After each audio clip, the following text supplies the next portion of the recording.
Pagkatapos tambakan itong NLEX Road Warriors ay nagpapanik na nga ba itong Magnolia Chicken Templados at handa na nilang kunin itong si Arvin Tolentino mula dito sa Northport Batang Pier.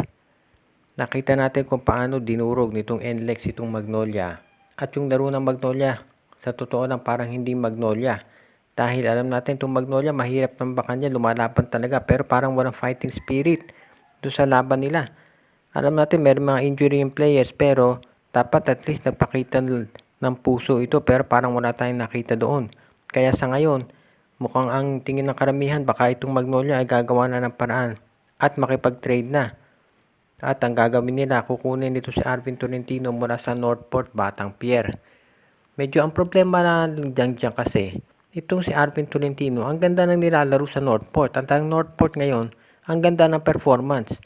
So, walang sense para dito sa Northport na i-trade si Arvin. Alam natin, team yan ng SMC. Pero paano i-justify ng Northport yung trade para dito kay Abueva, gayong nananalo sila?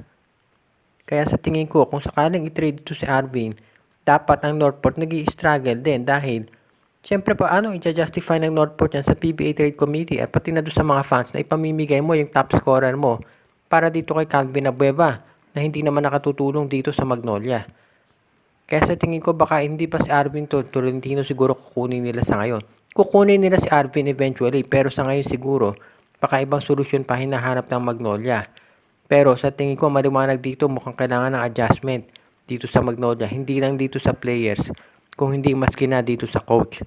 Marami nagsasabi na hindi lang yung players ang problema sa Magnolia kung hindi pati na ito si Coach Chito Victorero. Ngayon nasa management yan kung papalitan ito si Victorero o hindi. Pero clearly, maraming changes kailangan sa Magnolia. Kasi kung titignan natin yung lineup naman itong Magnolia, solid yan. Kahit na meron pang injury. Dapat at least nag-compete sila kontra dito sa NLEX Road Warriors. Pero nakita natin na parang hindi maganda yung balasan ng tao ni Coach Victorero. At sa ngayon, maraming nagkukwestiyon na doon sa kanyang mga taktikang ginagamit. Ang sabi ng mga insiders dito si Victorero ay appointee ni Francis Chuba kaya hindi siya matatanggal kaagad-agad. Pero tandaan natin si Coach Leo Austria ng San Miguel Beer, tinanggal nila yan kahit na 8 championships na naibigay sa SMB kaya hindi na nakapagtataka kung ito si Victorero ay matanggal din. Lalo na at yung mismong team governor ang nagsabi na gusto na ng panahon at panahon na para sa Magnolia para mag-champion. Pero itong nilalaro nila kahit na 3 games pa lang sila ay hindi magandang senyales. Kaya sa ngayon, huwag na tayong magulat kung biglang magkaroon ng pagbabago at biglang subukang kunin ng Magnolia yung mga top players dito sa liga para mabago performance nila.